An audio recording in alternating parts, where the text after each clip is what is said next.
वालेकुम अस्सलाम व रहमतुल्लाहि व बरकातुहू। क्या बेटा आप सवाल का जवाब देने के लिए रेडी है? सवाल, हिसाब के बाद आदमी कहाँ जाएंगे? मुसलमान जन्नत में और काफिर दोज़ख। सवाल, क्या जन्नत और दोज़ख पैदा हो चुकी है या पैदा की जाएगी? जन्नत और दोज़ख पैदा हो चुकी हैं, हज़ारों वर्ष तक मौजूद। माशाअल्लाह। कुरान शरीफ किस पे उतरा? हज़रत मोहम्मद सल्लल्लाहु अलैहि वसल्लम। असर फर्ज नमाज के बाद जनाजा पढ़ना कैसा है? जायज़ है और आवाम में जो मशहूर है कि जायज़ नहीं है तो गलत है। माशाअल्लाह। अपने वालिदैन के साथ हुस्न सलूक का मामला रखो, यहाँ तक कि जब उन दोनों में से कोई एक या दोनों आखिर उम्र को पहुँच जाए तो तुम उन्हें उफ तक ना कहो, यानी अज़ियत और तकलीफ़ ना पहुँचाओ, और उन्हें मत झड़को कि बल्कि नरमी से पेश आओ। जब तुम उनसे कलाम करो तो निहायत की सलाम और कलाम करो।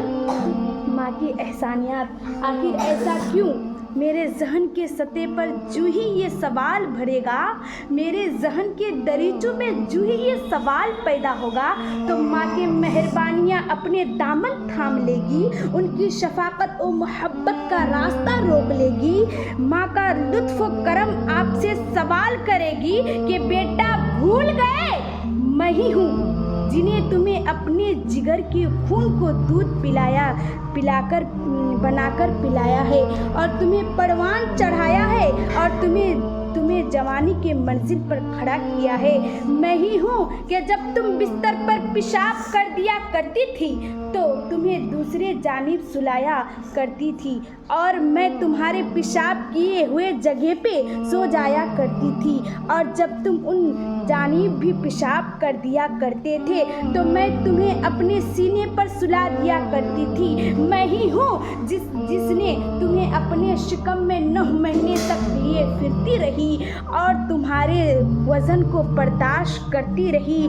बाप की एहसानियत तुम्हारे सामने अलग दीवार बनकर खड़े होते रहेंगे, नज़र आएंगे। बाप की मोहब्बत आपसे सवाल करेगा कि बेटा भूल गए, मैं ही हूँ जिन्हें तुम्हें लोगों के गुलामी के खातिर लोगों की नौकरी की थी। मैं ही हूँ जिन्हें तुम्हें पेट में